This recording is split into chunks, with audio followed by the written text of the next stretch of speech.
Hi everybody, Russ and the West Ham Network. I hope you're all safe and well. Happy Father's Day, Sunday. Hope you're having a lovely Father's Day. Hope the weather's not too bad where you are. If you're new around here, give it a like, give it a comment, give it a share, and give it one of those bloody good subscribes. Give it a Father's Day subscribe. So we're bringing another little series back where we look at the strange ones, the strange players we've had over our history, and the series is going to be called Hammers in Hot Water, because it's where hammers are in hot water. There we go. You see, it's clever. It's clever. We do all this type of stuff, and we're going to start off with the case of Savio Neresco. It was our record signing at the time, and we're going to go into a little bit more detail about him and in terms of his time at West Ham. So let's go into the life that is Savio, shall we?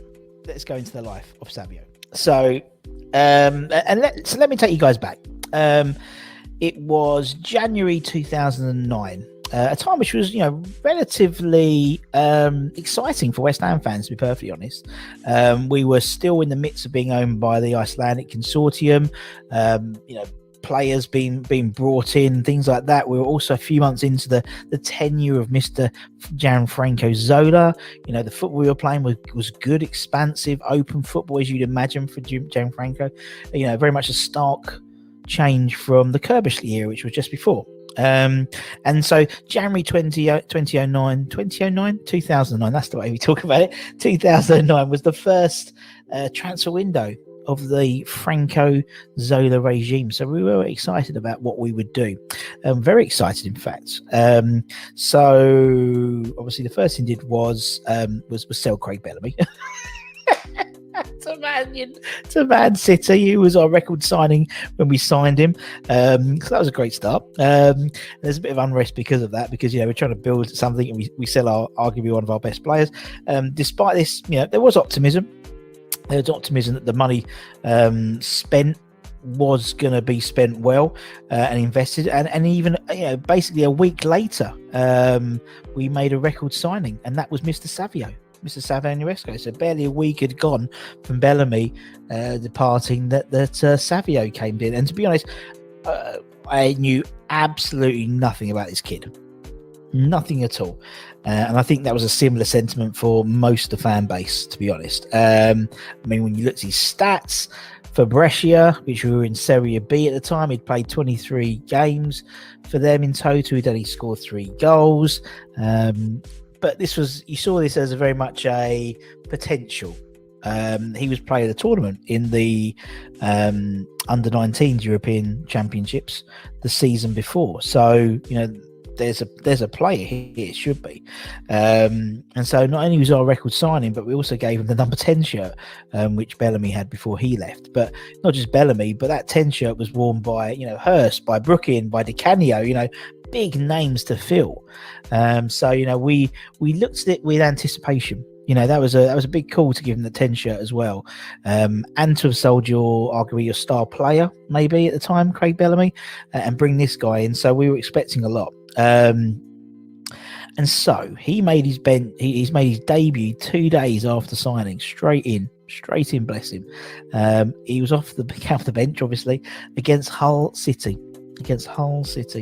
And to be honest, he didn't really set the world like that game. To be fair, he looked good in the ball. In the same way that you would imagine a Zola signing would look good on the ball. And so, and similar to Zola, he was small. Zola never bullied his way through a opposition. He would obviously, use skill. But as time went on, it was very clear that it wasn't going to work. His size was probably the biggest factor, I would say. You look at, he had in front of him, he had Carlton and David Di Michele, who who Carlton Cole raves about, and picks him in his Hammers 11. Make sure you check it out. And they were the preferred two up top, so he was never getting in. So most of his appearances did come from the bench. It just wasn't working. He was very lightweight, would get pushed off the ball quite a lot. I mean, Zola was small as a player, but he was tough. And it was hard to be pushed off, low centre of gravity, but it didn't work with Savio. And after a less than impactful 6 months, we sold him. We sold him to Fiorentina for £3 million, which was obviously a big hit, on the initial investment of up to 9 million it was at the time. And that sort of highlighted the whole of the Icelandic ownership, in my opinion. Too many big money deals, which didn't end up to be profitable from a financial perspective or from a footballing perspective as well. Lots of players coming in who just didn't perform, who were on big wage bills and stuff like that. Freddie Lundberg, people like that. I mean, Savio only made 10 appearances for the club, hadn't scored, and all bar one were off the bench. Although, to be fair, despite the £3 million price tag, we did get Manuel da Costa coming the other way, and in relative terms compared to Savio, he had a good time at West Ham. And obviously, the players around the time, they knew this guy was going to flop. I mean, here's a quote from Jack Collison.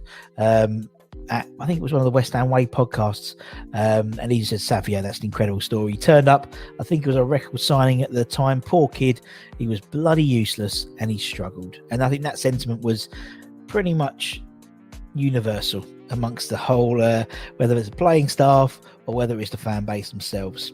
There was suspicion about that whole transfer itself. I mean, it highlighted the previous relationships between West Ham's technical director at the time,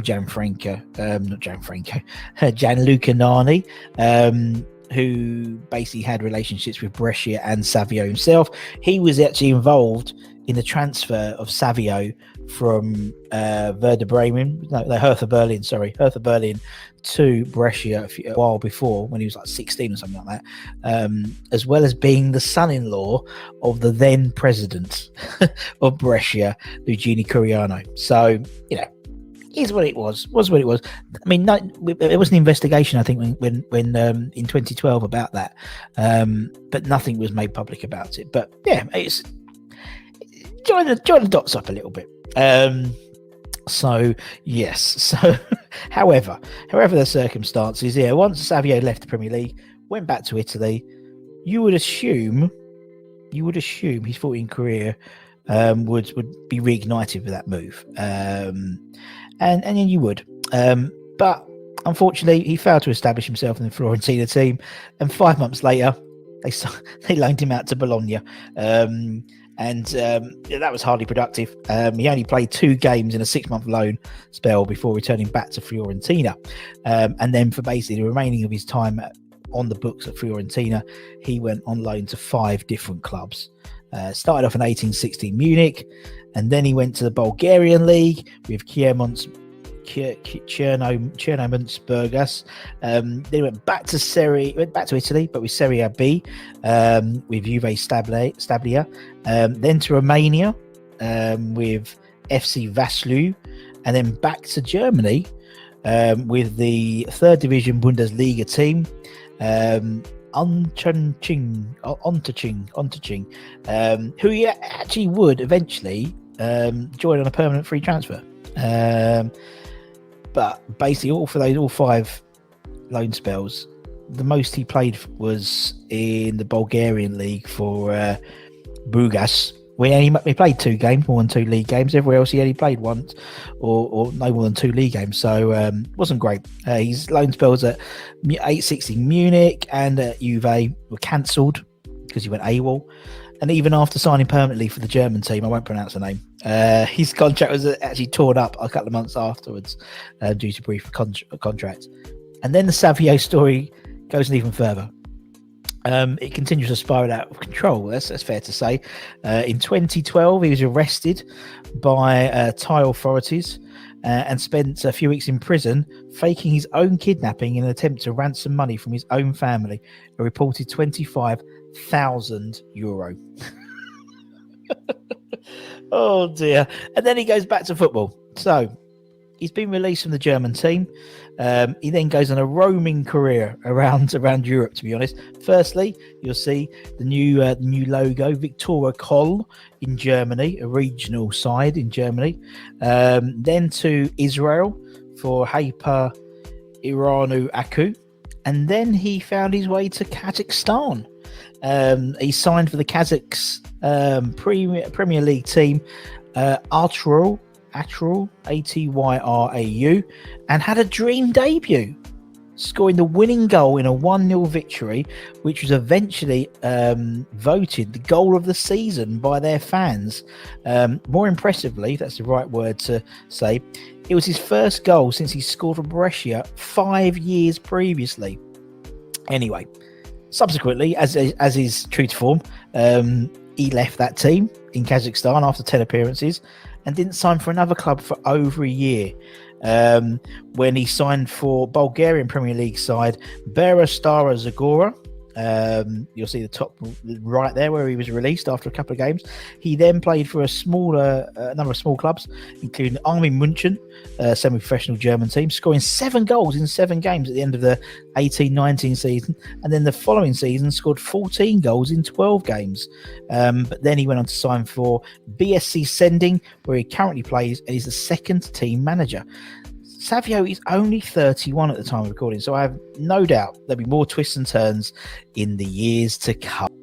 And there we go. The curious story of Savio Naresco. Hope you enjoyed it. We've got Florian Radachoy coming up. We've got Javier Margas, Dani, the original Portuguese superstar.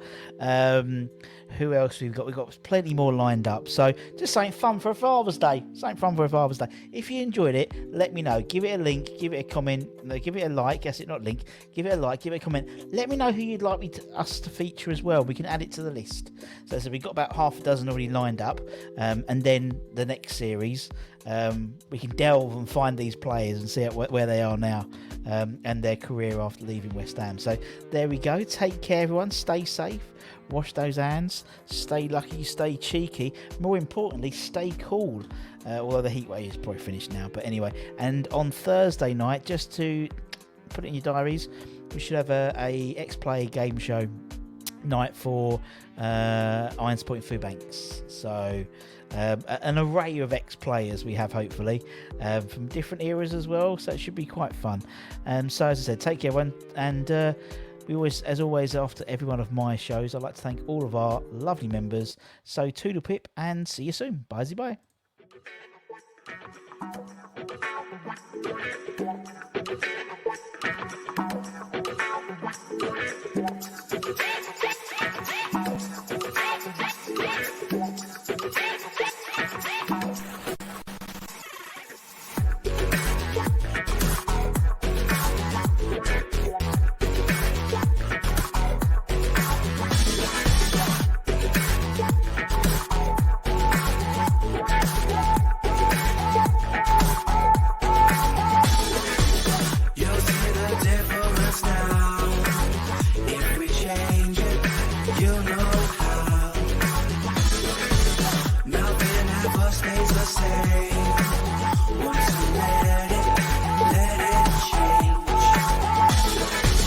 It's like a family tree, part of you and